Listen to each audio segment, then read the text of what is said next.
Hi hello welcome to GR TV.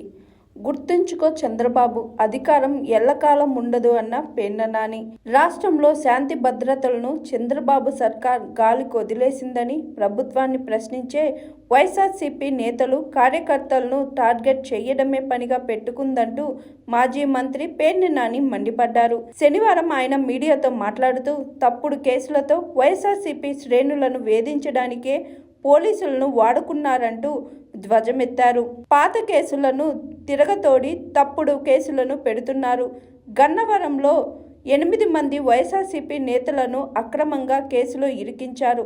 న్యాయమూర్తి 307 కేసును తొలగించారు. కానీ బెయిల్ విషయంలో పబ్లిక్ ప్రాసిక్యూటర్ పచ్చ చొక్కాల ఒత్తిడికి లొంగిపోయారు. కుంటి సాకులతో 2 రోజుల పాటు కాలయాపన చేసి పోలీస్ కస్టడీ కోరారు. 2 సార్లు విచారణ అయ్యాక ఏముందని పోలీస్ కస్టడీకి కోరుతున్నారని పేర్ని నాని ప్రశ్నించారు.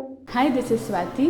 లైక్ చేయండి, షేర్ చేయండి, కమెంట్ చేయండి అండ్ సబ్స్క్రైబ్ చేయండి GR TV. Hi, this is Monica. Please like, share and subscribe GR TV.